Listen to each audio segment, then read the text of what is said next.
isso, o que te fez escolher a psicologia como profissão? Então, eu acho que até escolher a psicologia, a trajetória já começa ali, né? Porque não é uma profissão como vou estar em um escritório, vou estar fazendo algo muito específico, a gente sabe que envolve muita coisa. E o que me fez escolher a psicologia não está nem um pouco dentro do que eu faço hoje, porque foi realmente ter contato com outros psicólogos por questões pessoais, por questões escolares, e começar a ver tudo que seria possível dentro desse âmbito, assim, e ver aquele acolhimento, e ver que eram pessoas que realmente tinham como profissão o contato com o ser humano. Então isso me brilhou muito os olhos para começar a psicologia. Não foi também um caminho em que eu recebi todo o apoio, porque fazem agora 2 anos de formada, então 7 anos desde a escolha, um pouco mais. Não era tão popular quanto hoje em dia se falar em psicologia. Já era muito nesses últimos anos, né? Mas sem dúvida é um caminho longo ainda. E eu lembro de ficar com receio na sala de aula de falar que eu tinha escolhido a psicologia. Então, no terceirão, o pessoal comentando: ah, vou fazer contábeis, eu vou fazer direito.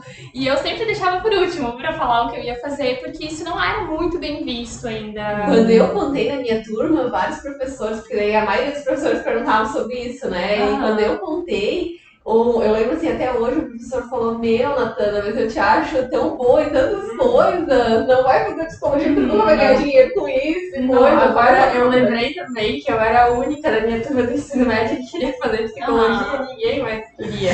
E nós temos que contar uma coisa, né, Gabi, que tu foi na minha turma quando eu estava na faculdade conhecer o curso, né? Foi o nosso primeiro contato. Foi ali que, nessa noite que eu tive a certeza do curso. Eu já vinha pensando um pouco no curso por conta ali do meu ensino médio, que eu tive com a professora Juliara, que ela era psicóloga e dava disciplina de orientação profissional, e então ela me convidou: Gabi, vamos conhecer a unidade, vamos em uma noite numa aula de psicologia, e coincidentemente era a turma da Natana. E me chamou muita atenção, porque nunca tinha ido alguém assim na turma, e daí eu, nossa, quem é essa menina que tá ali com outra psicóloga? A gente ficou muito curioso, assim, eu lembro, todo mundo olhando pra cá, porque era uma coisa muito diferente do que eu estava acostumada. E foi muito legal ver, assim, realmente, né, essa visitação prática. Eu nem sabia dessa possibilidade, na verdade. Foi bem bacana. Eu acho que foi uma ideia que partiu da Juliara, assim mesmo. E aí eu gostei muito da professora, que era a Fernanda Graudez Miller, né? Ótima. Gostei da disciplina também, que era a psicopatologia. Então eu pensei, pronto, é isso. Eu tava no segundo ano do ensino médio. Eu pensei, é isso. Vou começar a pesquisar ainda mais. Então a Fernanda teve uma posição importante para esse encontro, porque eu também conhecia a Natana, os nossos caminhos se cruzaram por conta da Fernanda. Também numa conversa com a Fernanda, ela comentou da Natana, e aí foi por ele que eu fui te conhecer. Então a Fernanda tem uma posição importante nesse encontro. Foi unindo gente, né, pelos caminhos da vida. E assim, meninas, como é que vocês se sentem hoje em relação a já estarem formados, atuando dentro da área? Assim, como é que é até essa questão assim, de expectativa versus realidade dentro da área? Quando eu tava para me formar, eu tava com as expectativas assim já muito alinhadas. Eu acho que por ter contato com outros profissionais, por poder conversar e por ter esse movimento de mais curiosidade, de entender como estava o mercado, o que estava acontecendo e tudo mais, eu já vim com as minhas expectativas bem alinhadas. Muita coisa mudou, né? Eu também saí com um pouco de culpa, de, poxa, eu nunca fiz uma pesquisa dentro da graduação, eu nunca me envolvi em um projeto de extensão ou de pesquisa. É que geralmente a gente entra muito imatura na faculdade, leva muito tempo para perceber o que é importante, assim. Eu também fui perceber o que realmente eu precisava fazer no sentido de agregar valor, conhecimento, depois da metade da faculdade. Então é um tempo que a gente desperdiça no início, digamos assim, até se adaptar, até porque muitas vezes a gente não é bem orientado num primeiro momento, de maneira geral, ao que a graduação. E também lá até a metade da faculdade são as disciplinas mais teóricas, que não vai para as linhas, para as abordagens mesmo. Então a gente, né, claro, não que nenhuma disciplina não tenha importância, mas assim, não é às vezes muito no campo da psicologia, por isso às vezes a gente fica também um pouco de fora ainda. E fora assim, até isso de maneira geral, eu vejo que a necessidade que a gente ainda tem hoje na psicologia de uma maior inovação, inclusive na própria proposta da graduação, assim, de trazer as coisas de maneira mais atualizada, mais baseadas em evidências. A psicologia, principalmente aqui no Brasil, ainda tem um longo caminho nesse sentido de atualizações. Então, assim, também muitas vezes a gente fica na faculdade estudando coisas mais desatualizadas, questões mais históricas, e isso também muitas vezes, né, não tira a nossa responsabilidade, porque mesmo assim a gente tem responsabilidade de buscar por conta própria, mas a gente fica um pouco perdido justamente por essas questões que ainda estão muito intrínsecas, digamos assim, nesse contexto. E até o próprio movimento de ser instigado. Olha, fazer pesquisa é bom por conta disso. Isso vai agregar. Tu pensa em fazer um mestrado? Começa agora na pesquisa dentro da graduação. Então, não ter essa consciência também traz aquela sensação... comodismo também. Isso, traz aquela sensação de, não, eu vou sair pronto. Quando eu terminar os 5 anos, eu vou sair pronto. E não é exatamente assim, né? Eu acho que não ter essa percepção e não ser instigado dessa forma também coloca a gente, às vezes, em uma posição de não saber direito quais os caminhos. E fora que, assim, até uma das questões que mais me ajudou a começar a desenvolver essa consciência durante a faculdade foi pensar assim, o que eu precisaria fazer para que eu seja uma das pessoas que os professores um dia vão indicar quando eu estiver formada em relação, assim, vão recomendar meu trabalho se alguém procurar por eles. Então, assim, eu comecei a me dar conta disso, como eu falei, de uma maneira um pouco tardia, mas isso começou a me despertar um outro movimento, principalmente, assim, uma autorresponsabilidade de ver, eu não concordo com muitas questões que estão sendo ensinadas, eu vejo que tem coisas melhores dentro da psicologia, que a gente precisaria estar tendo mais contato, mas beleza, esse é o cenário, aqui cabe a aceitação que eu não vou mudar esse cenário, mas o que eu posso fazer de diferente no sentido realmente de buscar pela minha formação, já que cada um é responsável pela própria vida, pela própria construção, né? Não é o externo vai ser um caminho, mas que realmente esse movimento precisa vir da gente, sabe? Inclusive essa própria motivação, né? A motivação ela não vai vir do externo, é a gente mesmo que vai ter que ir se conectando com questões assim, isso é importante, isso vai ser fundamental daqui a pouco para esse passo que eu quero dar na minha vida e a partir daí se organizando em relação a isso.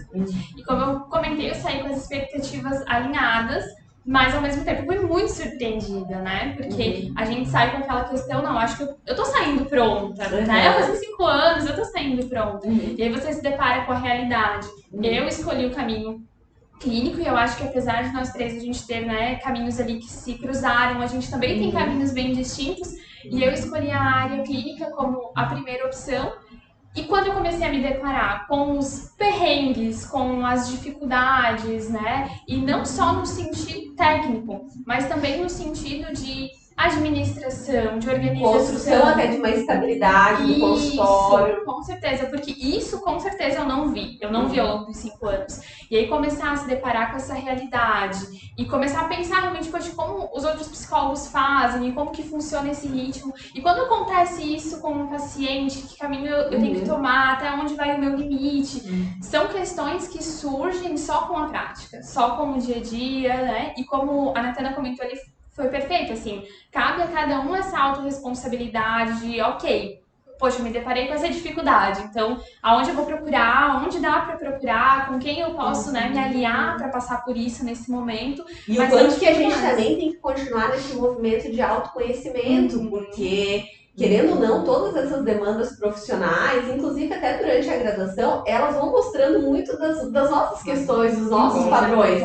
Então, assim, sempre não só uma preparação no sentido técnico, profissional, de gestão da nossa carreira, mas também toda uma preparação interna, que todo mundo precisa disso na vida, né? No sentido assim, de que é algo que tende a beneficiar, mas a nossa área então nem se fala, porque se a gente não resolver sempre as nossas questões, isso vai implicar diretamente na maneira que a gente vai conduzir o nosso trabalho, na maneira que a gente vai enxergar as demandas do nosso dia a dia. Então, assim, para que a gente consiga ter uma visão clara, imparcial de muitas questões que são fundamentais até para a qualidade do nosso trabalho, não tem outro caminho que não seja estar sempre nesse movimento, assim. Tanto que eu falo, assim, uma estratégia que eu uso até hoje, por mais que eu já atuo há bastante tempo na área e estou sempre, né, envolvido nesse meio, direto e indiretamente, todos os dias refletir sobre a minha vida, do tipo assim, eu vou pra casa, eu aproveito o momento que eu tô dirigindo, que eu tô de carro, vou pensando, o que mexeu comigo hoje, por que isso mexeu, o que isso fala sobre a minha história de vida, sobre os meus esquemas, sobre os meus padrões, porque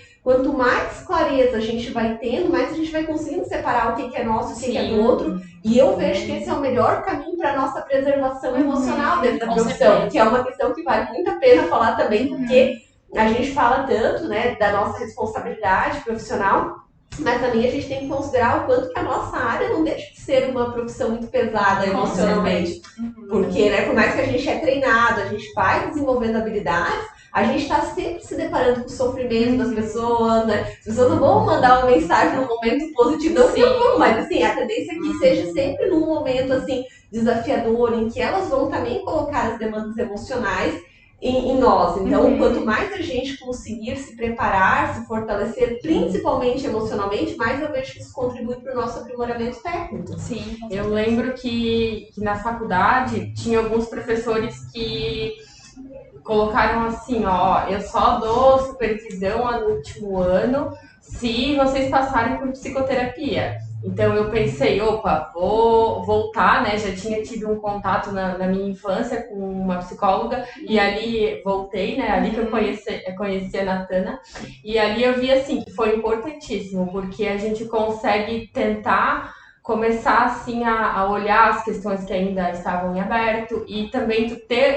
essa consciência, né, de nós mesmos para conseguir separar, né, quando começa a vir o estágio, depois dos primeiros atendimentos, assim, separar o que é meu e o que é do outro, e também, com certeza, tá no papel de paciente, né, porque eu acredito... outro ângulo da situação, viver a experiência. Eu acho que isso é bem importante, antes da gente se tornar psicólogo, saber como é estar ali, né, na nossa frente, então isso até é bem importante. Até porque a gente cria uma consciência muito importante no sentido assim, eu vi dessa perspectiva, então assim, claro que cada pessoa que a gente atende vai se sentir de uma forma diferente, sim, mas assim, a gente consegue ampliar o nosso olhar no sentido da perspectiva de quem está ali, de quem está passando por determinadas questões. Isso também cria uma empatia melhor e, consequentemente, tende a deixar a gente mais preparada para conduzir as coisas dentro de uma sensibilidade emocional que também é necessária. Com certeza. E essa questão da própria autopreservação, como a Natana trouxe, eu não sei como é para a Gabi,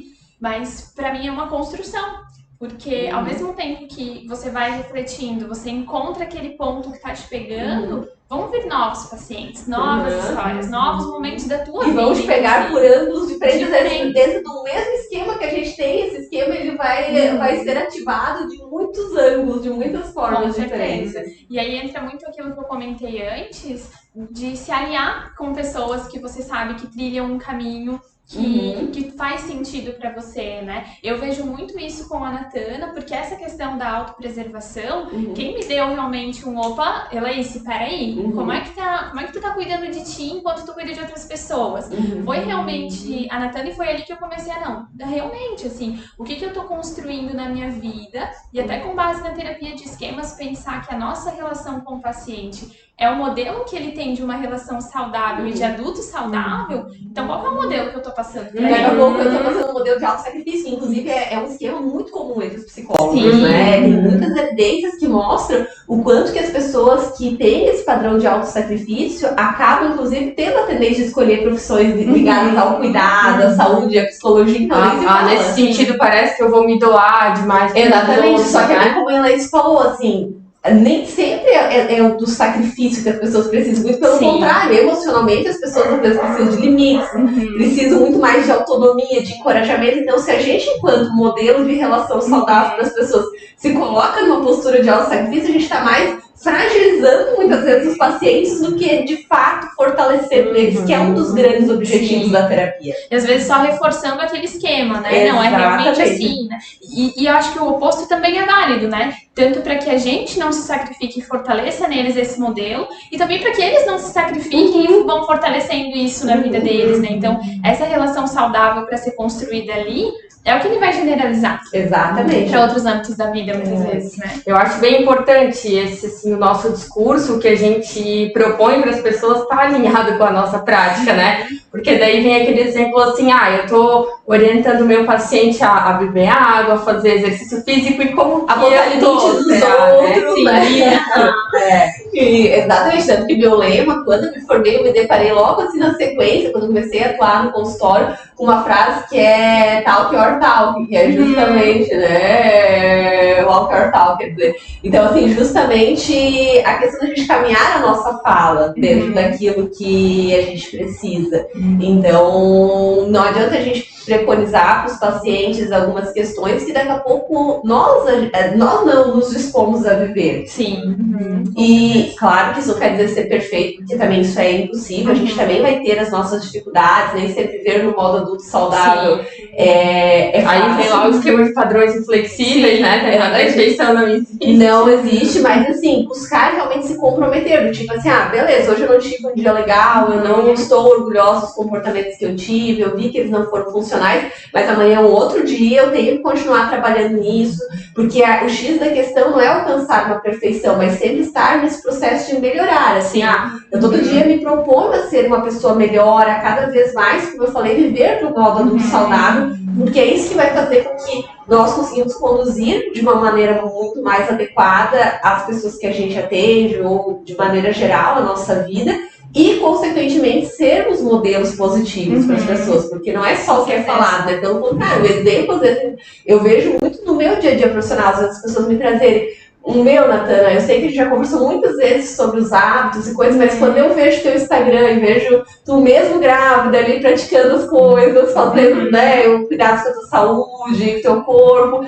isso me desperta uma questão assim, eu também tenho que fazer isso por mim, é importante, eu mereço isso, então esse nosso exemplo realmente ele tem muito impacto, porque a gente acaba sendo uma referência na vida das pessoas. Principalmente quando a gente pensa nas redes sociais, né? Exatamente. Não sei como vocês veem isso também, mas eu percebo muito esse acompanhamento muito de perto também da vida do profissional. Então, existe essa questão, como a Natana falou, de eu estar ali num dia não tão bom e aí eu olhar o meu Instagram e pensar, poxa, mas olha só, ela tá fazendo, e por que eu não tô fazendo? E eu começo a refletir, claro, nunca nesse sentido de se comparar, mas muito de, por que eu não consigo fazer? Espelho para refletir com as questões nossas. E tá tudo bem, né? A gente pode usar isso, eu sempre falo assim, é inevitável as comparações, só que a gente use elas de uma forma positiva na nossa vida. Ao invés de pensando de incentivo, ao invés de ficar se desmotivando com essas comparações de só minha vida, que não dá certo, isso, no sentido de só vou me lamentar agora, não sou capaz de nada, né? Exatamente, então assim, dá pra usar essas comparações que são assim inevitáveis, como eu coloquei, mas de uma maneira muito mais saudável, e é esse o X da questão.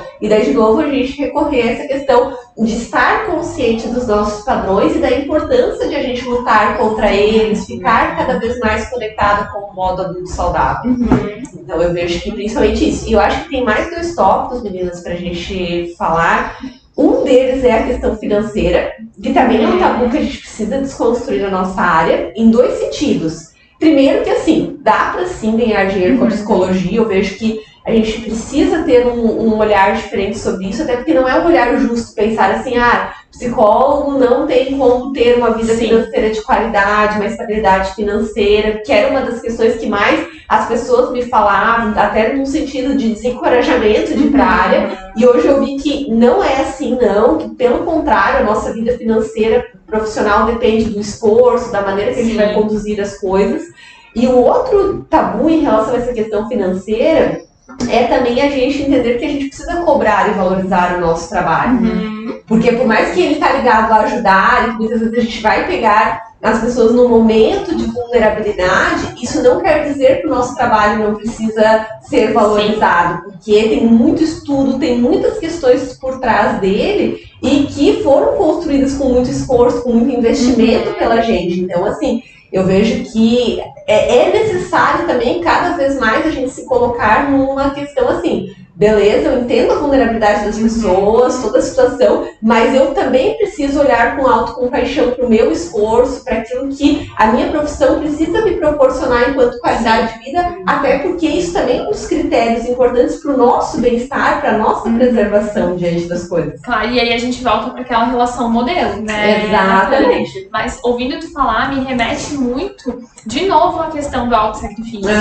Porque a questão de cobrar, eu acredito que está muito relacionada com isso. Até onde eu enxergo ser justo cobrar pelo meu trabalho e até onde eu começo a me sacrificar no sentido de, poxa, mas é só uma sessão, é só passar tanto tempo.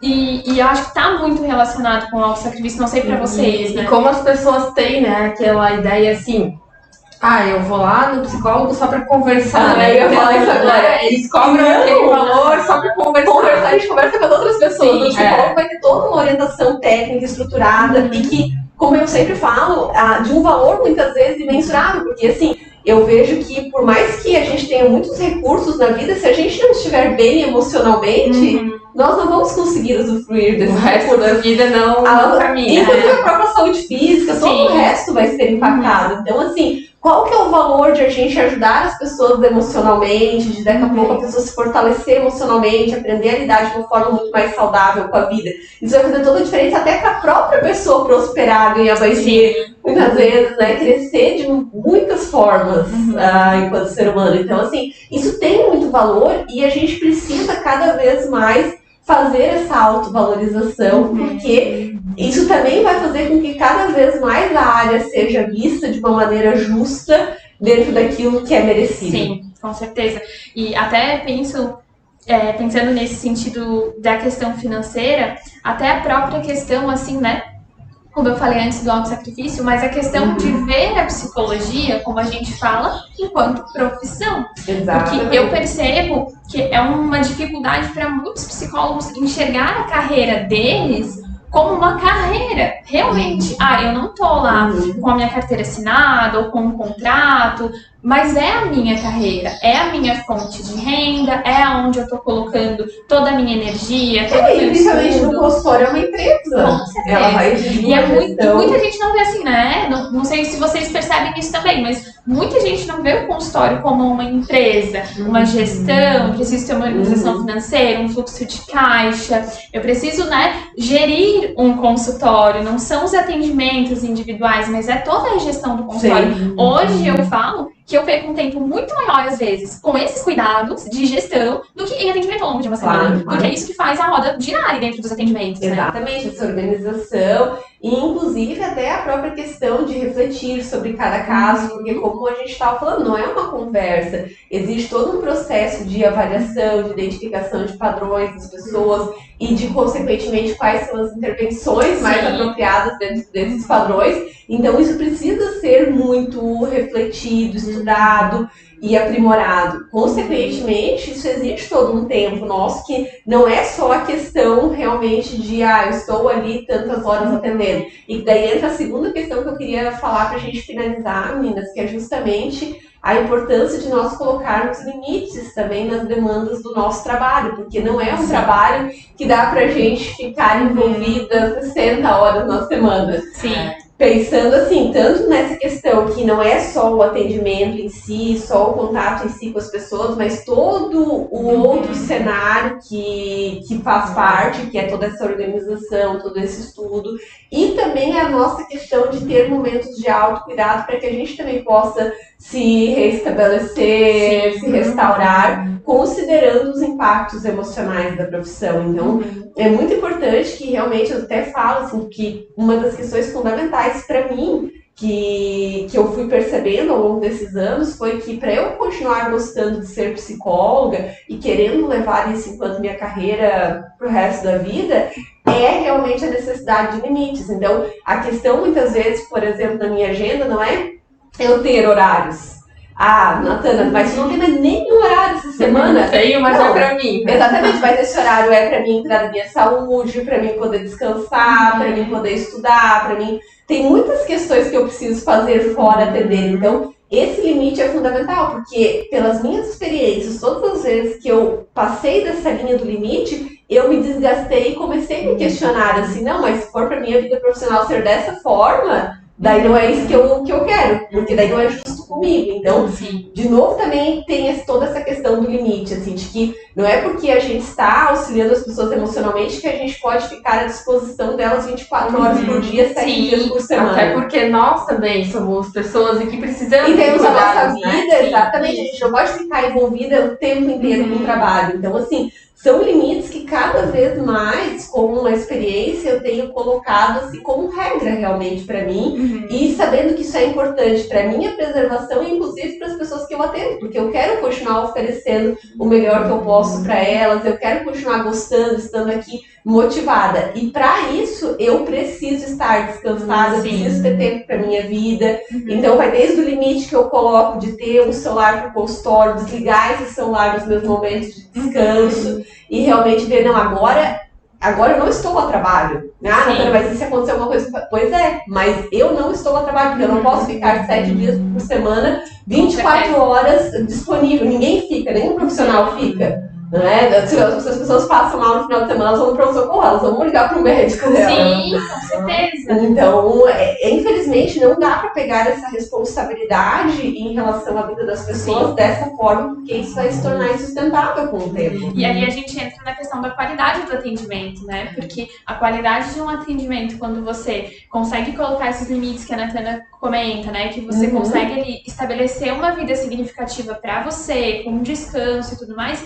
é outro atendimento. A gente vai conseguir ajudar muito mais as pessoas do que exaustas, se sacrificando por elas 24 horas por dia, 7 dias por semana. Só lotar, né, todos os meus dias ali com, sei lá, 10 atendimentos no dia e eu não consegui mais fazer nada, né? Mais respirar fora daquilo ali. Exatamente. Né? Fora, como eu falei, assim, não é nem só os atendimentos em si, mas essa assistência que eu vejo que foi muito distorcida dentro da psicologia. Com certeza. E a gente entra em uma questão que, de vez em quando, eu tô refletindo, e eu gosto de acompanhar pessoas que refletem a respeito disso também, que é sobre o futuro da psicologia, né? Porque a gente vem, como a Natana falou, de uma construção baseada no autossacrifício e na assistência. De um psicólogo 24 horas ali, se doando por completo, a nível, assim, muito maior do que, às vezes, até o necessário para a melhora daquele paciente. Exatamente, porque não é a gente ser um pai, uma mãe super protetora do paciente.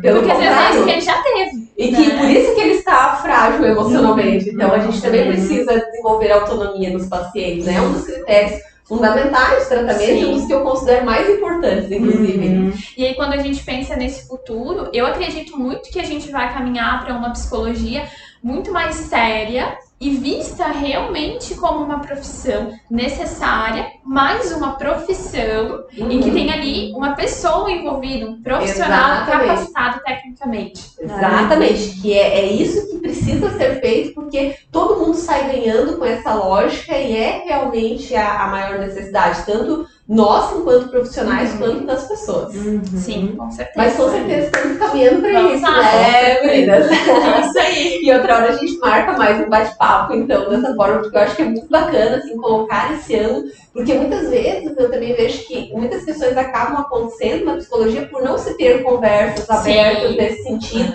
E até muitas vezes dificulta a visão adequada das pessoas sobre a nossa área, por a gente não abrir todas essas questões, colocar esses outros ângulos. A vulnerabilidade, muitas vezes, né? Psicóloga. Exatamente. Então a gente tem que cada vez mais promover esse tipo de conteúdo. Eu adorei estar aqui com vocês. Eu adorei também. Muito obrigada.